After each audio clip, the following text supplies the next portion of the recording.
Hello friend, welcome to Exampedia. तो friend, आज हम एचपी बोर्ड का जो प्रीवियस ईयर का क्वेश्चन पेपर है मैथमेटिक्स का, इसको सॉल्व करने वाले हैं। ये आपको आने वाले जो बोर्ड के एग्जाम है उसके लिए हेल्पफुल साबित हो सकता है। तो शुरू करते हैं। जो हमारा पहला प्रश्न है वो है sine theta into cosecant theta is equal to. तो ऑप्शन जो फर्स्ट ऑप्शन है A -1, option B 1, option C 0। तो इसका जो सही आंसर है वो है ऑप्शन बी 1। तो ये 1 किस तरह से आता है तो इसके बारे में जानते हैं। तो sine of theta into cosecant theta, जो कोसिकेंट थीटा होता है इसकी जो वैल्यू होती है ये होती है 1 upon sine of theta.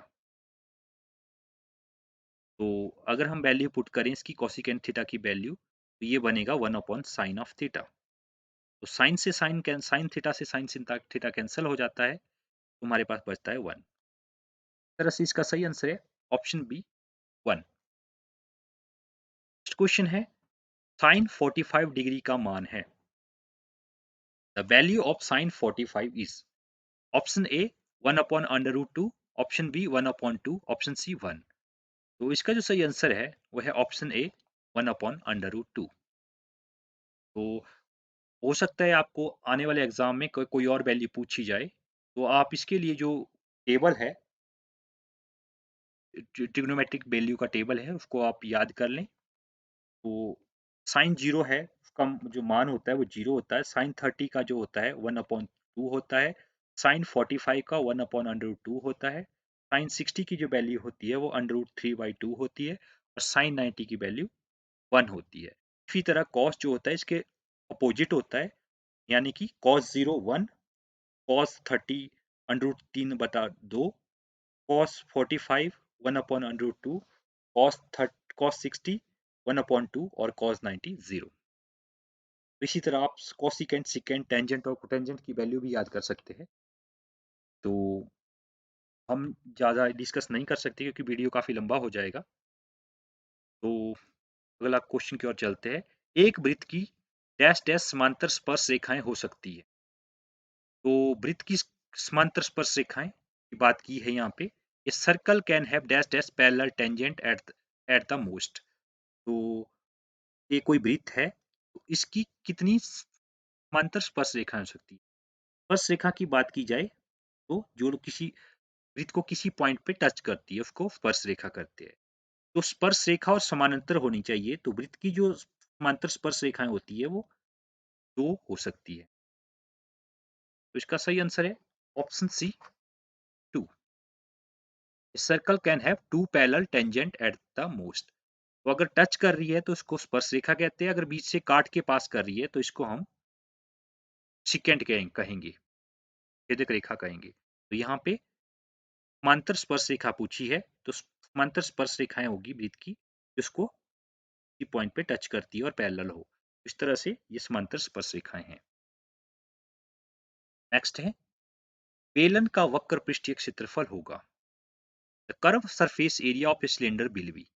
Option A है 2 pi r h, option B है पाई आर एच, ऑप्शन सी है 3 पाई आर एच।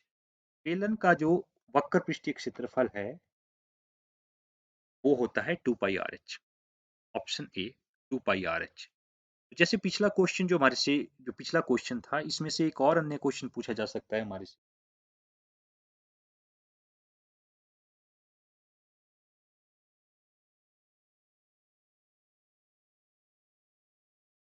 वृत्त के अंदर स्थित किसी बिंदु से वृत्त पर खींची गई स्पर्श रेखाओं की संख्या। हो सकता है फ्यूचर में इस तरह का क्वेश्चन पूछा जाए। तो वृत्त के अंदर स्थित किसी बिंदु से वृत्त पर खींची गई स्पर्श रेखाओं की संख्या कितनी होती है।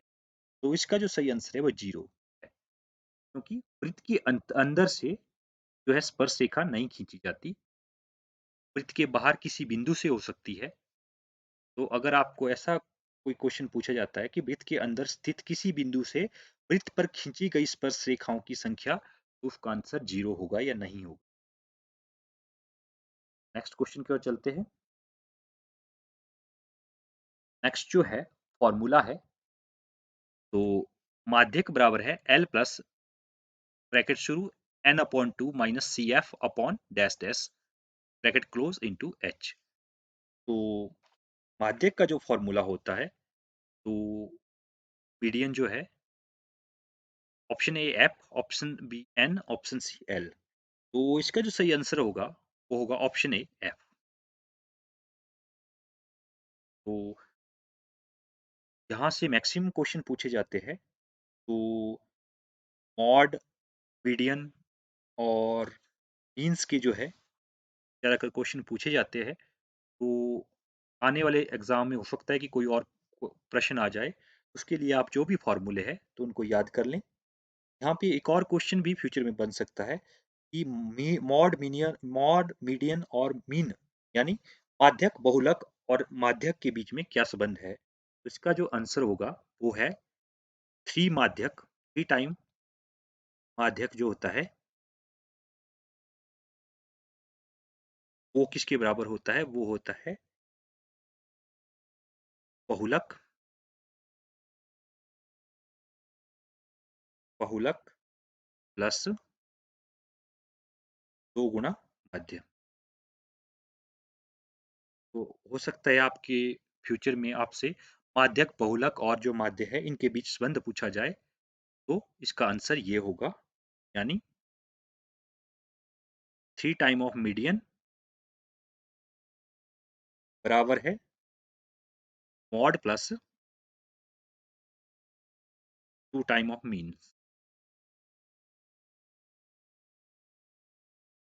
नेक्स्ट क्वेश्चन की ओर चलते हैं।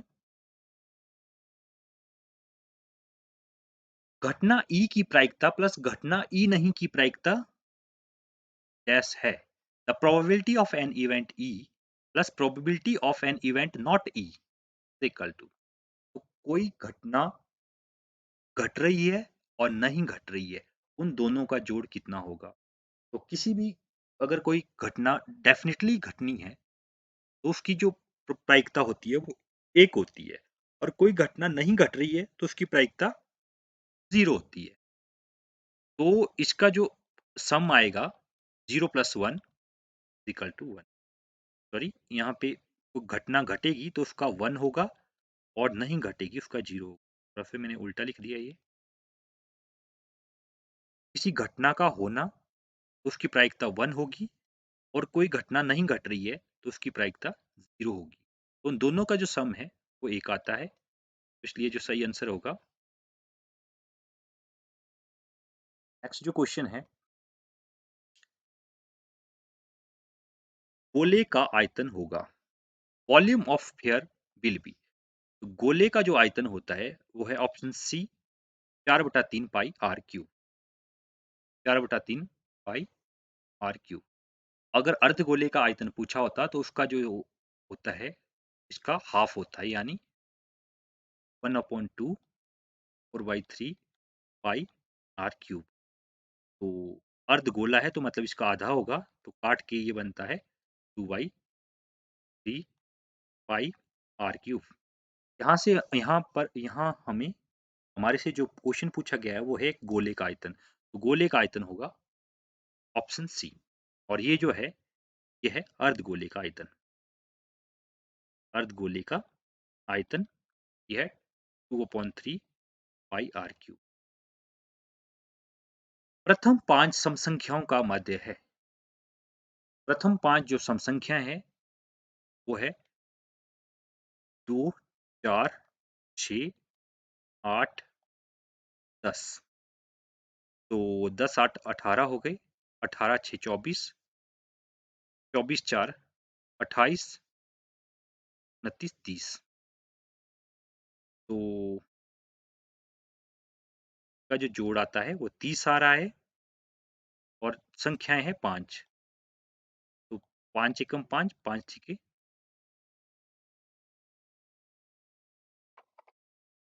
का सही आंसर है ऑप्शन ए। तो माध्य निकालने का सिंपल सा तरीका है, जो भी सम संख्याएं उनको जोड़ दो, 2, 4, 6, 8, 10। तो ये 5 सम संख्या हैं, इनको जोड़ के हमारे पास बन रहा है 30। और कितनी संख्याएं 5 है, तो 5 से भाग करके हमारे पास जो आंसर आता है वो आता है 6।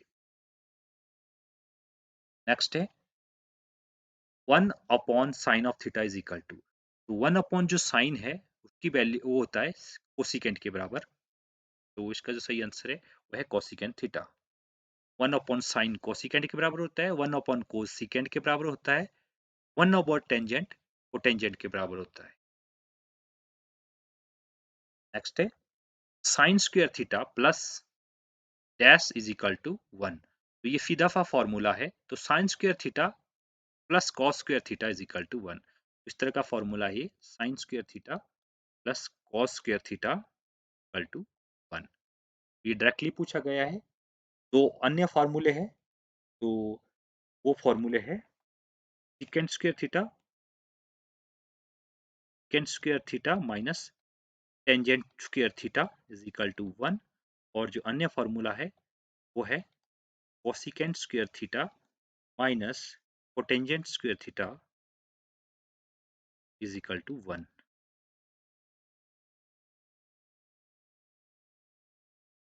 नेक्स्ट क्वेश्चन है वृत्त की परिधि।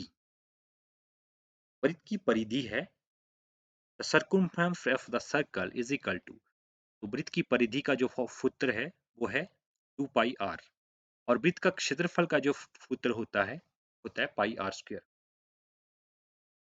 नेक्स्ट क्वेश्चन है कौन थीटा तथा त्रिज्या आर वाले त्रिज्याखंड का क्षेत्रफल होगा। Area of a sector with centre angle theta and radius R will be. तो इसका जो सही आंसर है वो है option A, theta upon 360 degree गुना पाई आर स्क्वायर। तो इसका सही आंसर है ऑप्शन ए। नेक्स्ट क्वेश्चन है एक पासे को एक बार फेंकने पर विषम संख्या प्राप्त होने की प्रायिकता क्या होगी। तो पासे में जो है संभावनाएं बनेगी पासे में, तो वो जो अंक है 1 2 3 4 5 6, पासे में जो अंक होते हैं 1 2 3 4 5 6, वो एक बार फेंकने पर यानी 6 है तो 6 की पावर 1 बराबर है 6। अगर दो होते, दो पासे एक साथ फेंके होते तो उसमें 6 की पावर 2 हमारे पास 36 आ जाता। तो यहाँ पे एक बार फेंकने पर की प्रायिकता क्या होगी, तो विषम संख्या प्राप्त होने की, तो इनमें से विषम संख्याएं हैं वो है 1 3 और 5। तो विषम संख्या मतलब odd number, probability of odd number जो है 3/6, 3 एकम 3 3 दूने 6, तो ये आता है हमारे पास 1/2।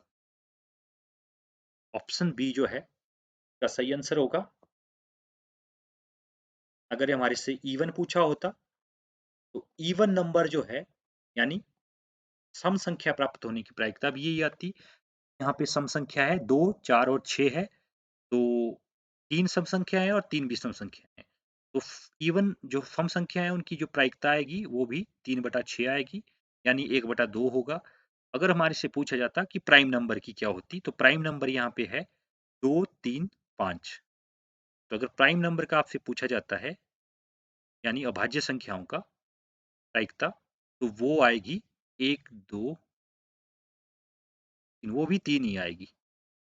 तो यहाँ पे तीनों केस में जो आंसर आएगा हमारा वो 1/2 ही आएगा, क्योंकि सबसे छोटी जो अभाज्य संख्या है वो 2 है, उसके बाद 3 आएगी, उसके बाद 5 आएगी। तो फ्यूचर में अगर आपसे सम संख्याएं, विषम संख्याएं और अभाज्य संख्याओं के बारे में पूछा जाता है, तो तीनों के केस में जो हमारे पास प्रायिकता आएगी वो 1/2 ही आएगी। नेक्स्ट है 2 सेंटीमीटर त्रिज्या वाले गोले का आयतन है। तो गोले का आयतन जो होता है उसका जो सूत्र है वो है 4/3 पाई आर क्यूब। वैल्यू डालते हैं हम इसमें 22/7 ना 2 ना 2,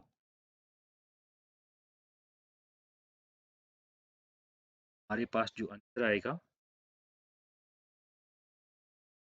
22 चौके 88 होता है, और यहाँ पे 2 दूने 4 4 दूने 8, 8 से मल्टीप्लाई कर देते हैं, 8 8 64, 6 8 8 64, तो ये हो गया 70, तो 7 या 21। तो हमारे पास जो आंसर आ रहा है वो आ रहा है 704/20 सेंटीमीटर क्यूब। यहाँ पे जो सही आंसर है वो है ऑप्शन बी, 704/21। नेक्स्ट क्वेश्चन है, यदि साइन ए बराबर है 3/4 तो कर्ण होगा। तो साइन ए है,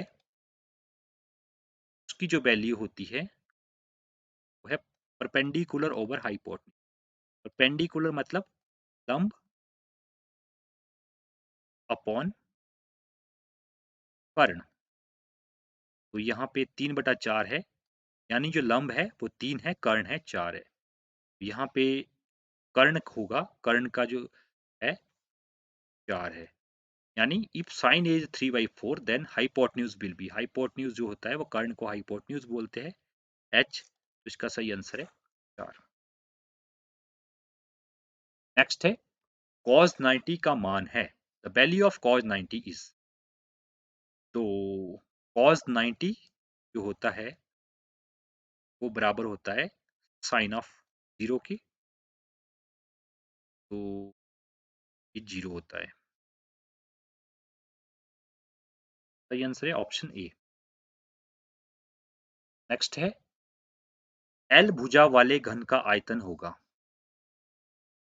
तो the volume of cube having side L is, घन का आयतन पूछा है तो घन की सभी भुजाएं बराबर होती। तो इसका जो सही आंसर है वो है ऑप्शन ए, एल क्यूब।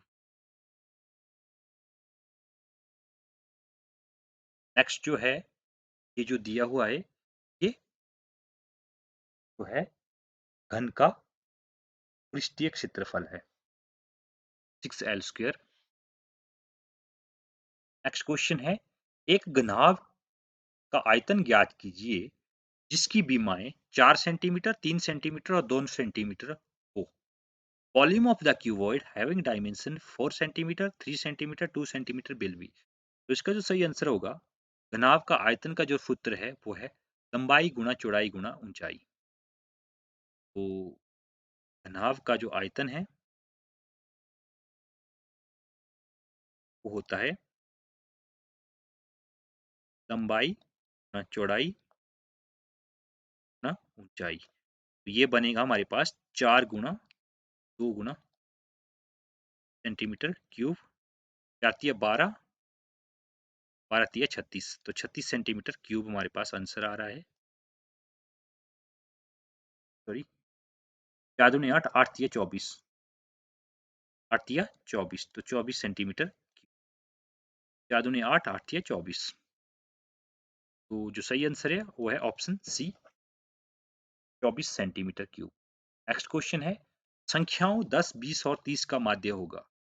तो माध्य का जो फॉर्मूला है, माध्य, तो वो को जोड़ना पड़ेगा हमें, 30, 20, 50 और 60।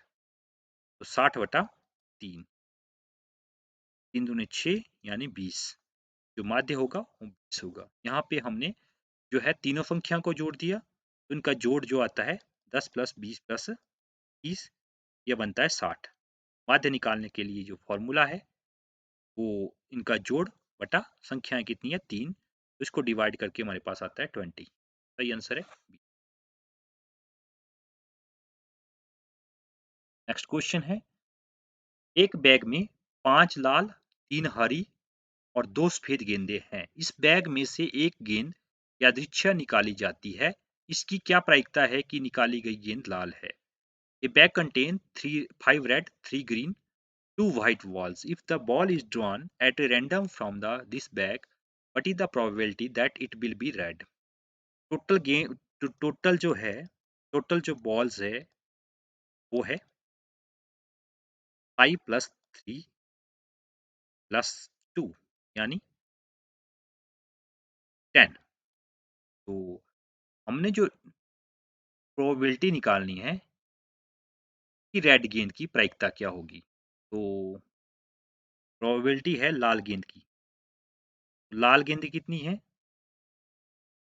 5 लाल है, तो लाल 5 है, तो 5 में से कोई एक गेंद निकलेगी, 5/10, 5 एकम 5, 5 दूनी 10। इसकी जो प्रायिकता आएगी वो 1/2 आएगी। तो सही आंसर है ऑप्शन बी 1/2। फ्रेंड, ये थे हमारे आज के एमसीक्यू टाइप के क्वेश्चन, तो जो आपको आने वाले एग्जाम में हेल्पफुल साबित हो सकते हैं। और जो नया पैटर्न है उसमें जो क्वेश्चन आते हैं वो केस स्टडी टाइप के क्वेश्चन होते हैं। तो आप जो है इस चैनल को ज़्यादा से ज़्यादा शेयर करें, ज़्यादा से ज़्यादा सब्सक्राइब करें, और हम आने वाले टाइम में आपको जो केस स्टडी के रिगार्डिंग जो क्वेश्चन होते हैं, उस टाइप के क्वेश्चन होते हैं, वो भी हम आपसे डिस्कस करेंगे। और जो पूरा पेपर होगा हम फ्यूचर में आपको पूरा पेपर होगा वो पूरा सॉल्व करके करने की कोशिश करेंगे। धन्यवाद।